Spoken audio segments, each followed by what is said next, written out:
انہوں نے تو علینا آج خود ہی بتا دیا خواجہ آصف صاحب نے کہ ہماری حکومت جو ہے وہ انکمپٹنٹ ہے. تو اگر انکمپٹنٹ ہے تو پھر آپ حکومت کیوں کر رہے ہیں؟ اگر آپ ان چیزوں کا یہ جو ایلیٹ کیپچر کی آپ بات کر رہے ہیں اگر آپ اس کو حل نہیں کر سکتے تو پھر آپ حکومت چھوڑ دیں. پھر اگر آپ انکمپٹنٹ ہیں تو پھر کسی اور انکمپٹنٹ شخص کو موقع دیں کہ وہ آ کے حکومت کرے. دیکھیں جہاں تک خواجہ آصف صاحب کی عدلیہ کے حوالے سے بات ہے میرے خیال سے وہ درست ہے.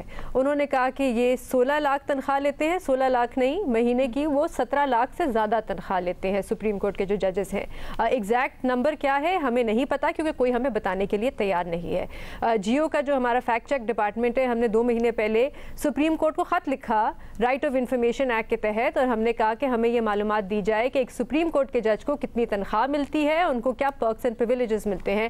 اور آگے سے ہمیں جواب آیا کہ ہم تو پابند ہی نہیں ہیں اس معلومات کو دینے کے لیے, اور نہ ہی کسی ادارے نے ہمارے ساتھ ہم یہ انفارمیشن شیئر کی. جب ہم فون کرتے تھے تو آگے سے کہتے تھے آپ ہمیں پھنسائیں گے, یہ پریویلیج انفارمیشن ہے ہم نہیں دے سکتے. صرف ریکارڈ کے لیے, کیونکہ ہم نے یہ انفارمیشن پہ جمع کی, صرف ریکارڈ کے لیے میں یہ انفارمیشن دینا چاہتی ہوں کہ جو چیف جسٹس ہیں پاکستان کے ان کی 17 لاکھ سے زیادہ تنخواہ ہے, جس میں 10 لاکھ ان کی سیلری ہے اور باقی پرکس اینڈ پریویلیجز ہیں, جس میں 4 لاکھ روپے جوڈیشل الاؤنس ان کو ہر مہینے ملتی ہے, 600 لیٹر پیٹرول ملتا ہے, 2400 سی سی کی گاڑی ملتی ہے, 70,000 روپے ان کو میڈیکل الاؤنس ملتا ہے. اس کے علاوہ بھی اور بہت سی چیزیں جن کا ہمیں پتہ ہی نہیں ہے. اور سب سے حیران کن بات کہ ایک پینشن ایک چیف جسٹس کو, ایک سابق چیف جسٹس کو سپریم کورٹ کی پینشن 8 سے 9 لاکھ روپے ملتی ہے.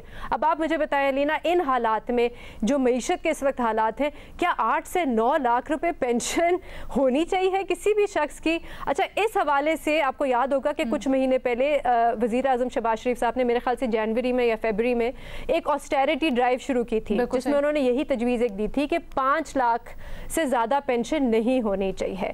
اس کے علاوہ انہوں نے یہ ریکویسٹ کی تھی عدلیہ سے کہ آپ جو ہے اپنے اخراجات, اپنے جو ایکسپینسز ہیں ان میں کمی لائیں, اسی قسم کے اقدامات لیں. اور ابھی تک تب سے لے کر اب تک صرف اسلام آباد ہائی کورٹ ہے جس نے 30% اپنا بجٹ جو ہے وہ حکومت کو واپس دیا ہے.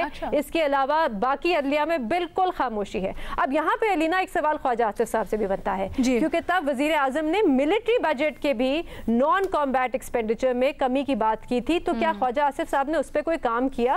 اور دوسری بات جیسے صافی صاحب کہہ رہے تھے کہ ایک بزنس مین ہے جن کی وہ آج بڑی تنقید کر رہے تھے خواجہ آصف صاحب, اور کہہ رہے تھے کہ ان کا نام نہیں لیا جا سکتا میڈیا میں, ہماری حکومت بھی ان کا نام نہیں لے سکتی. چلے آپ نام تو نہیں لے سکتے لیکن آپ کی حکومت ہے, آپ کے نیب کے چیئرمین ہیں, کیا آپ ہمیں بتا سکتے ہیں کہ انہوں نے ایک جرمانہ دینا تھا 2019 میں جو انہوں نے حکومت میں ہر مہینے جمع کرانا تھا, کیا وہ پیسے ہر مہینے جمع ہو رہے ہیں؟ نہیں.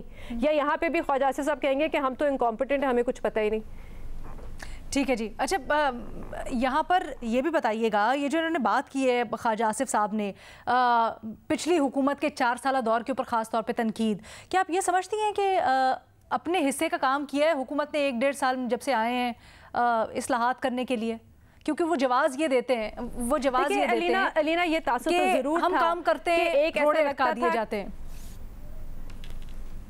دیکھیے علینا ایک تاثر پچھلے 4 سال کی جو پی ٹی آئی کی حکومت تھی تو ضرور یہ تھا کہ ایک کولیشن گورنمنٹ کے طور پہ لگتی تھی, جہاں پہ حکومت بھی کولیشن گورنمنٹ کا حصہ تھی, اسٹیبلشمنٹ بھی کولیشن گورنمنٹ کا حصہ تھی, اور عدلیہ بھی اس کولیشن گورنمنٹ کا حصہ تھی.